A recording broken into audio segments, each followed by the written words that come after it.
Hello, this is Dr. James Camp from Lee College in Baytown, Texas, and this is the anatomy of the heart. Today we're going to talk about the position of the heart, the location, structure, and function of the layers around the heart, the structural and functional differences between atria and ventricles, the four chambers, and various other structures of the heart, the internal structures of the heart, and then blood flow to the heart wall, that is the coronary circulation, the structure and functions of the heart wall, epi, myo, and endocardium, and finally we'll talk briefly about the microscopic anatomy of myocardium, including those famous intercalated discs. Okay, if you recall, any circulatory system has three parts: the pipes, the pump, and the fluids. We will talk about the pipes in the next lecture on vascular anatomy, but right now we're focusing on the pump. We're going to talk about location, anatomy, and histology.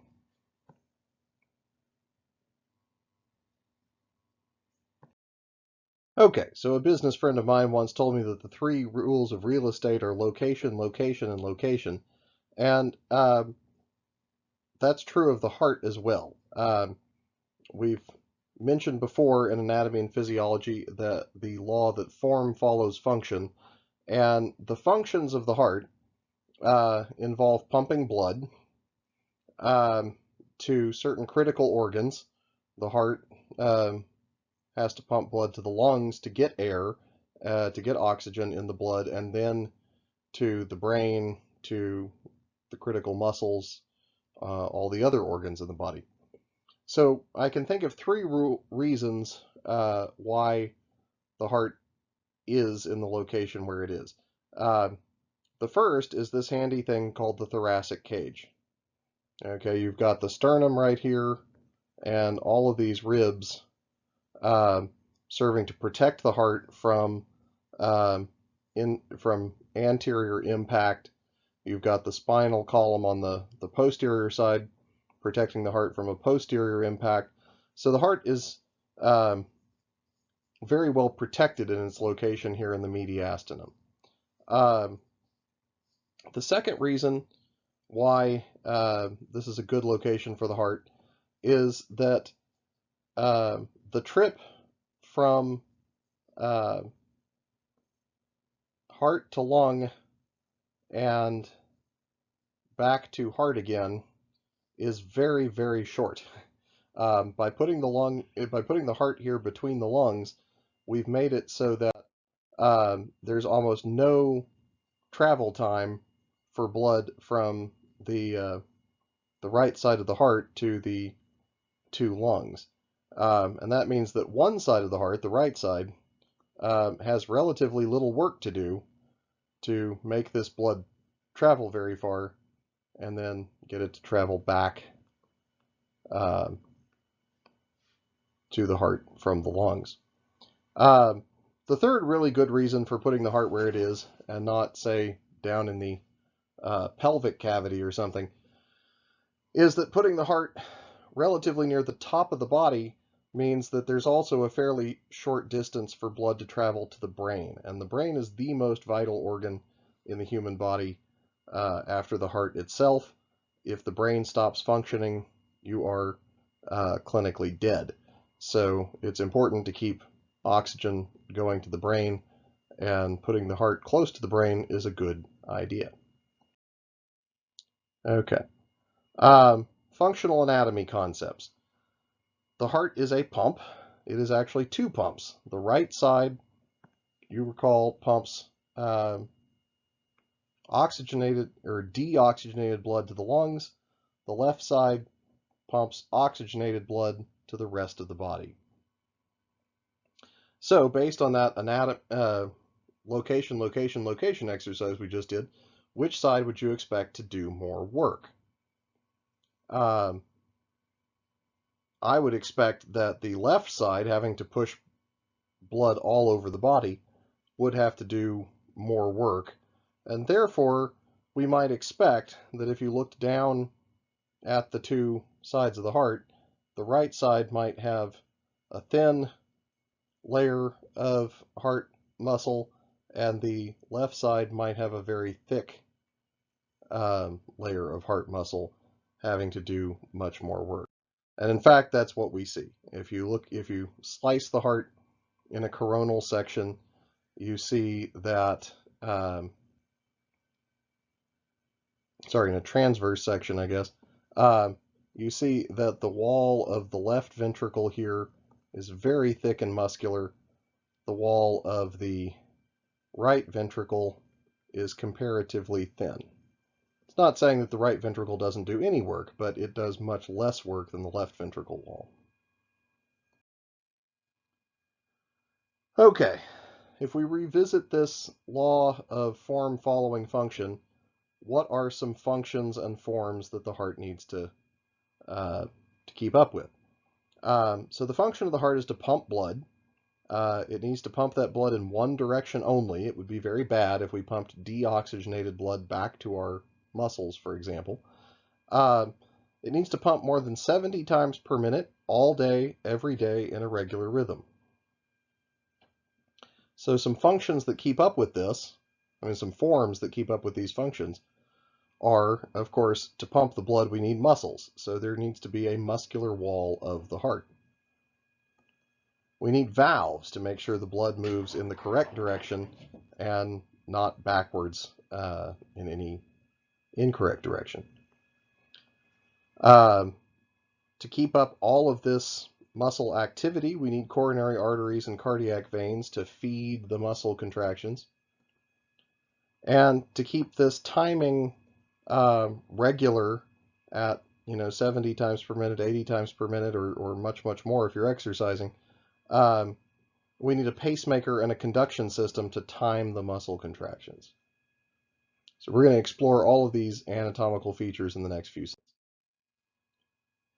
So when I talk about the heart, I like to say that there's a rule of fours. There are a lot of items in the heart that come in sets of four, and the first set of four is the great vessels. Okay, we say great as in, great big, not great as in golly gee, they're swell, okay? So bringing deoxygenated blood into the heart, we have the superior vena cava and the inferior vena cava, which comes in through that little sinus right there. Plus, there's a little dimple right here that brings blood in from the back side of the heart wall itself from the coronary sinus. Then carrying deoxygenated blood out of the right side of the heart, we have a short, stubby piece of blood vessel called the pulmonary trunk, and it quickly splits into two pulmonary arteries. Notice that if you're aware of blood vessels at all, you're used to arteries being red and veins being blue. Know that the pulmonary arteries are blue because they're carrying blood to the lungs, and we don't want to send oxygenated blood to the lungs. We want to send deoxygenated blood to the lungs to pick up oxygen. So these are the only arteries in the body that are blue. Returning from the lungs, we have 4 pulmonary veins. Okay. And then carrying blood, and those carry blood into the left side of the heart, and then carrying blood out of the left side of the heart. We have this giant blood vessel here called the aorta, which itself is comprised of several parts: an ascending part, an aortic arch, and a descending part, and there are several branches off of all these pieces. Okay. The second set of four are the four chambers of the heart. Now, you can see a nice artist's conception of what the heart looks like over to the right side of this drawing, but I'm going to show you how to draw a much simpler heart to get your own kind of conception of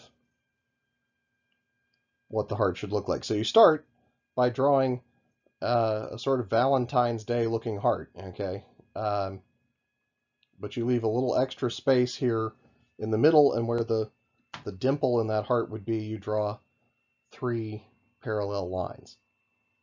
Then we're going to draw a couple of little curves like this, and we're going to take that middle line and continue it all the way down to the point of the heart. So now we've created our 4 chambers in the heart. Here we've got the right atrium, and then the right ventricle, and over here we've got the left atrium and the left ventricle.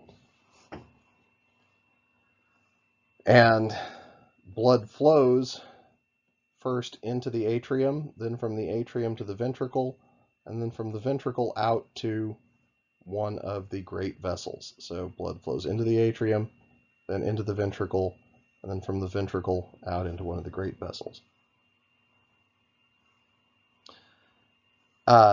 It's easy to remember that atria are the first of the chambers that blood flows into, because if you've ever been into a building that had an atrium, a big open area, maybe glassed in a little bit so that it had lots of open, airy, lighty space to it, that atrium was usually the first part of the building you walked into.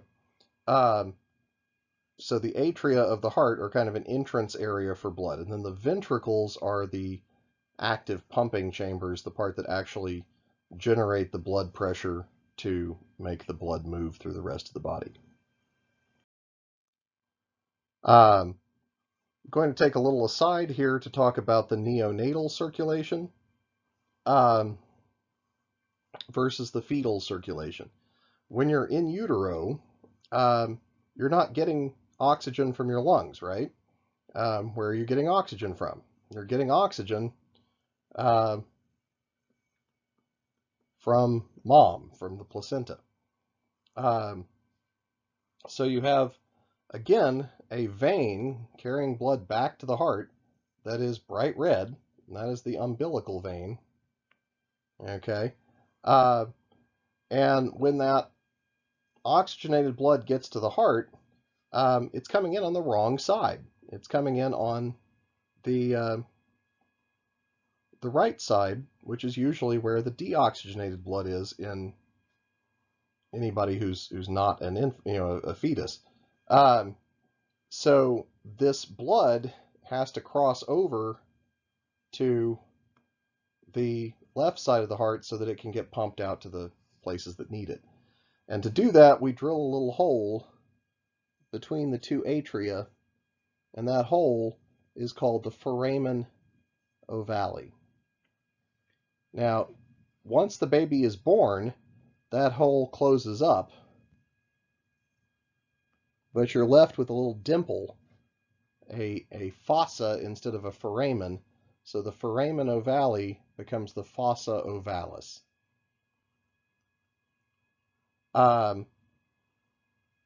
Some of the red blood doesn't go over to the other side of the heart, however. It keeps traveling the way it's supposed to through the right ventricle and on up into the pulmonary trunk.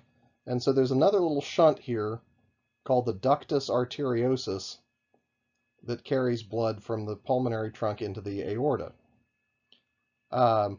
Once the baby is born, that shunt shrivels up into a ligament, and so the ductus arteriosus now becomes the ligamentum arteriosum. So you're going to, when you start labeling your hearts in a little bit,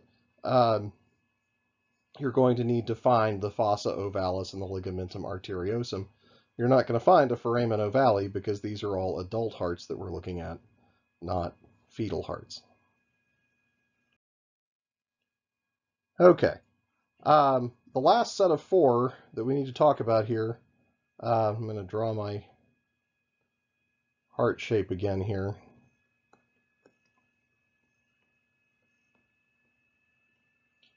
Is that there are 4 valves that control flow through the heart. There are 2 wispy atrioventricular valves that allow blood to flow from atria to ventricle.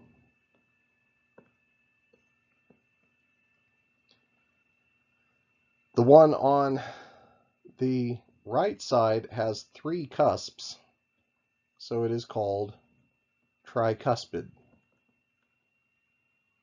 Okay, the one on the right side has 2 cusps. You might think we'd call it bicuspid. No, the name that has pretty much stuck for this one is mitral. There's been some attempt to rename it the bicuspid valve, but that just means it has 2 names now. Not that we ever got rid of mitral valve. Mitral valve comes from the name for this funny little hat that a bishop wears. The anatomists back in the early centuries when they were naming this were all good church-going Catholics or Episcopalians, so they all knew about bishops' hats. And the bishop had a hat that had a funny point on the front and another one on the back, and that's called a mitre. And so when they saw a heart valve that had 2 flaps that looked like the flaps on a bishop's hat, they called it the mitral valve.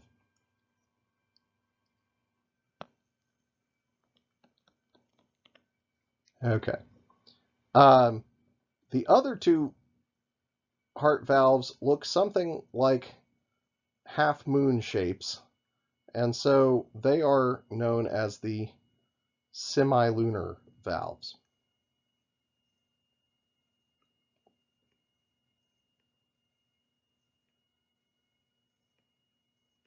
You got these half moon shapes here.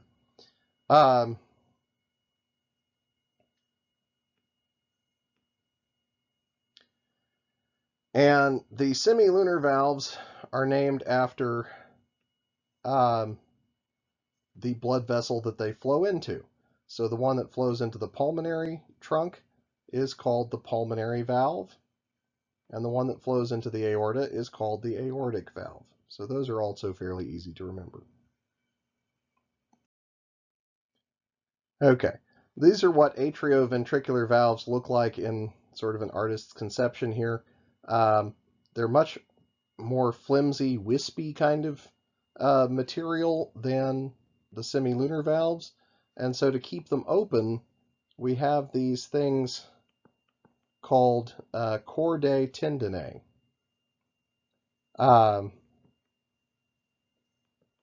If you've ever heard of somebody using that phrase, well, that just tears at my heartstrings, these are what heartstrings are. They are little tendinous cords in the heart that help control and support the heart valves, the atrioventricular valves.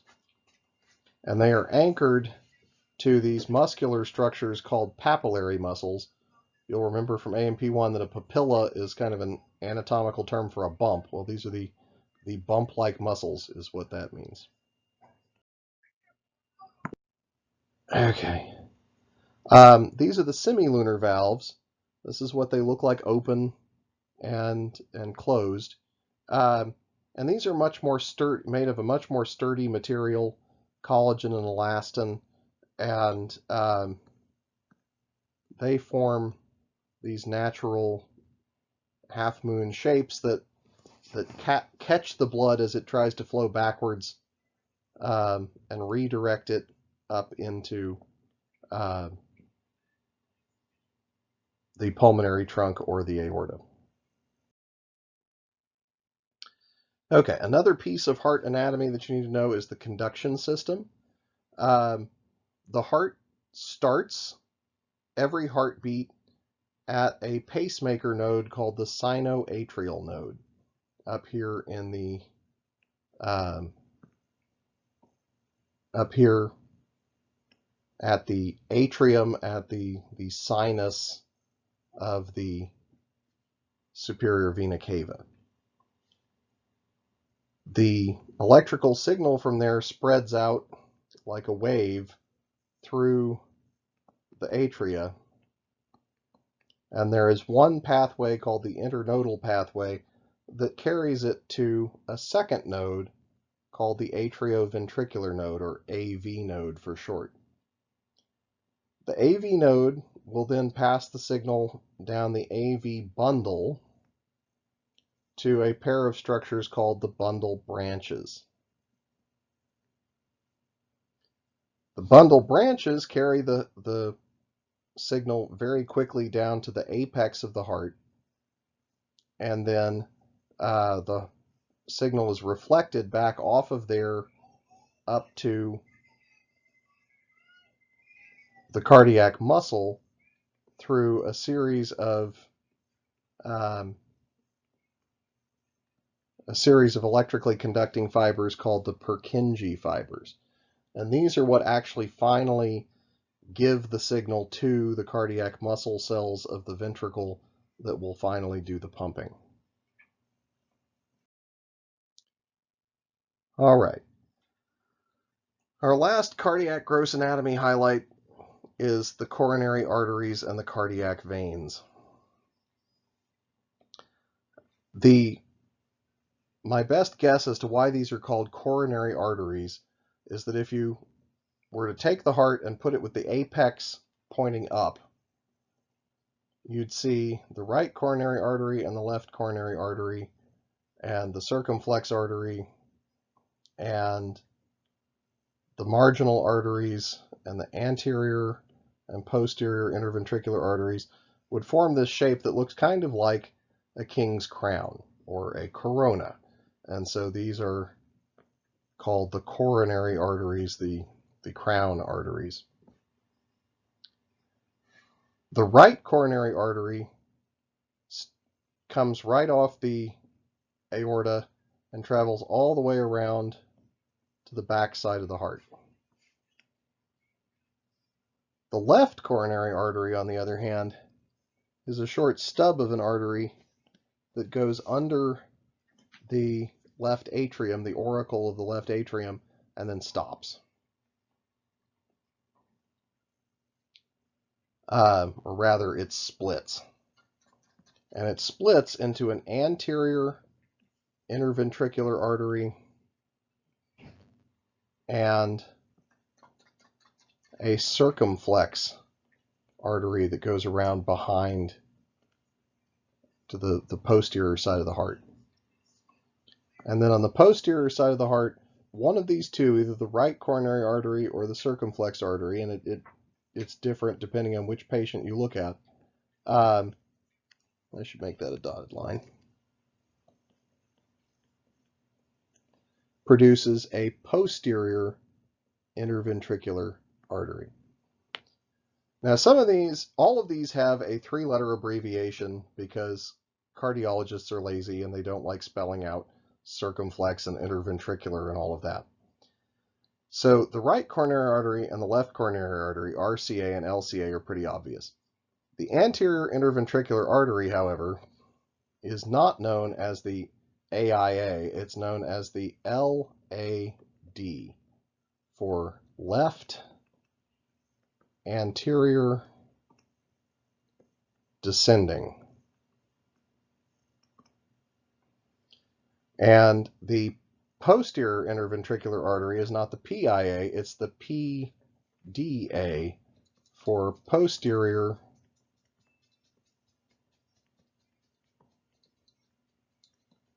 descending artery.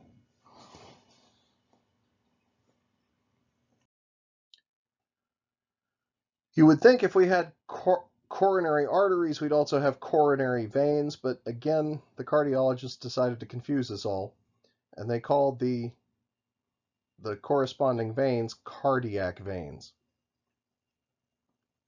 The biggest cardiac vein starts at the bottom of the LAD and follows the path of the circumflex artery around behind the heart, and it's called the great cardiac vein. The second largest is called the small cardiac vein. Isn't that interesting? And it starts in a couple of little tributaries here on the right wall of the heart, and then follows its way around to the back side of the heart. The smallest cardiac vein is not the small cardiac vein, it's the one that goes up the middle of the back of the heart, and so it's called the middle cardiac vein. Okay? Confused? So am I. All right, let's move on. Now is a good time to pause this video and do some labeling. Or you can continue the video and come back and do your labeling later. Okay. The heart has three major layers to it, and this is my attempt to do some justice to those in one nice little figure. The blue that I've drawn here is the inner lining of the heart, is the endocardium. And the endocardium is a simple squamous endothelium. We call this an endothelium as opposed to an epithelium because epi means outside or upon something. And this is not outside the body. This is deep, deep inside the body. This is in intimate contact with blood, which is about as inside the body as you can get. So these are endothelial cells. The orange layer that I've drawn on the outside here is the epicardium. And it is actually one half. It's made of a serous membrane. It is one half of the thing known as the pericardium. Up here at the base of the heart, this membrane reflects to form an outer layer called the parietal pericardium, which means the epicardium is also, aka, the visceral pericardium. Remember that the visceral layer touches the organ, the parietal layer touches the surrounding organs, and that creates a lubricated space full of pericardial fluid that allows the heart to do its ba-bump, ba-bump, ba-bump gyrations every 70 times a minute without rubbing itself to death. Finally, this brick red layer here in the middle, that is the myocardium. That's the layer of the heart that has cardiac muscle cells. That's the business layer of the heart that does the contracting work. Finally, any dissection of the heart would be remiss if I didn't mention that there's a black area here, something not made of cardiac muscle, called the fibrous skeleton of the heart. And the purpose of this fibrous skeleton is to keep electrical activity from automatically transmitting from the atria to the ventricles. We don't want the entire heart to contract at the same time, or the blood wouldn't have anywhere to go. So we want the atria to contract first and empty their blood into the ventricles, and then the ventricles to contract second and empty their blood outward. And if we didn't have a fibrous skeleton, then the whole heart would try to contract at the same time, and that would just be a mess. Okay, here's a more professional drawing of those layers of the heart, especially paying attention to the parietal and visceral layers of the pericardium. And there's actually a third layer of the pericardium that most serous membranes don't have, and that's called the fibrous pericardium. That's a hard fiber, collagen fiber shell around the heart. If you ever get to do a dissection of an actual heart, getting through that fibrous shell around the heart is actually probably the hardest part to do. And this is an artist's conception of how the different layers of endocardium, myocardium, and epicardium would look in a typical slice of heart wall. Okay. For the last few slides here, we're going to zoom in on the myocardium, and we're going to talk about a couple of features that are similar to skeletal muscle that we studied in A&P1, and a couple of features that are different. First, let's talk about the similarities. So, similar to cardiac muscle, we have striations. You could see light bands traveling through here. Those would be your I bands, and you can see darker A band areas here. Okay, and what that tells us is that the cardiac muscle is just like skeletal muscle, organized into sarcomeres with sliding filaments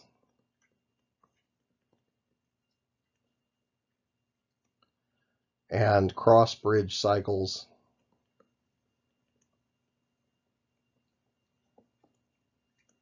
So everything about how cardiac muscle contracts is almost exactly the same as the way we remember skeletal muscle contracting from A&P1. So the good news about that is I don't have to reteach you everything about how cardiac muscle contracts. You can just go back and review your notes from A&P1. You do still have those, right? And you can remember how sliding filaments and cross-bridge cycles work to create muscle contraction. What is different is that you don't have one long stretch of another thing that's similar is you have T-tubules carrying electrical impulses down into the heart here to signal calcium release and muscle contraction. So we again have that excitation-contraction coupling that we talked about in A&P1. What's different here is that you don't have one long stretch of myofibrils running all the way from one end of the muscle to the other end of the muscle, because cardiac muscle is split into different cells. And the places where one cell ends and another cell begins are called intercalated discs. And the structure of those intercalated discs contains two really important things.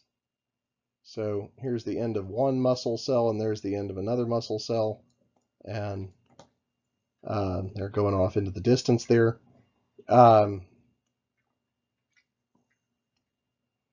But if we just zoom in on this one intercalated disc, we'll see two very interesting things going on there.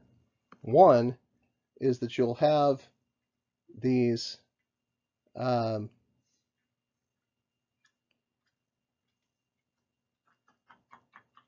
things called desmosomes that essentially look like protein versions of train car couplings. One end sticks out of one muscle, the other end sticks out of the other muscle cell, and they grip together like holding your hands together. And that means that when one muscle contracts in this direction and the other muscle contracts in this direction, they don't pull each other apart. They act as one unit. They contract together. And that causes the whole heart to collapse in on itself rather than tearing itself apart. The other really important thing is that you're going to have a ring of proteins here and a ring of proteins here that come together and form a passageway that allows ions like sodium and calcium to travel from one muscle cell to the next. And that special structure is called a gap junction. And gap junctions also allow the cardiac muscle cells to contract as one unit by allowing the sodium and calcium that are triggering the contraction, the excitation half of the excitation-contraction coupling, to travel from one cell to the next, to the next, to the next. And these muscle cells contract kind of like people doing a wave at a football game or a baseball game or something. As soon as one person is activated, the people on either side activate, and so forth and so forth and so forth. Okay, this just shows you that we still have sarcomeres and Z discs and A bands and I bands and all of that. Here, if we look at a longitudinal section of cardiac muscle, you'll see those two key features that I was talking about. You'll see that there are still striation lines in there, and you'll see that every so often there's what looks like a very dark striation, and that is an intercalated disc.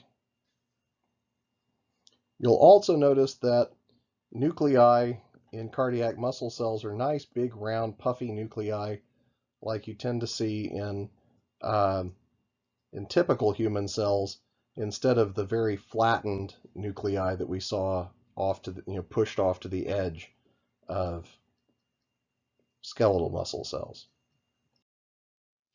Okay, so let's sum up cardiac muscle. Like skeletal muscle, cardiac muscle is striated, and like cardiac muscle, and like skeletal muscle, cardiac muscle is organized into roughly parallel fibers. Unlike skeletal muscle, cardiac muscle fibers are shorter. Each cardiac muscle fiber is only a couple of times longer than it is wide. Might look about like this. They are typically branched, like this one that I just showed you here. Some of them even branch on both sides and end up looking kind of X-shaped.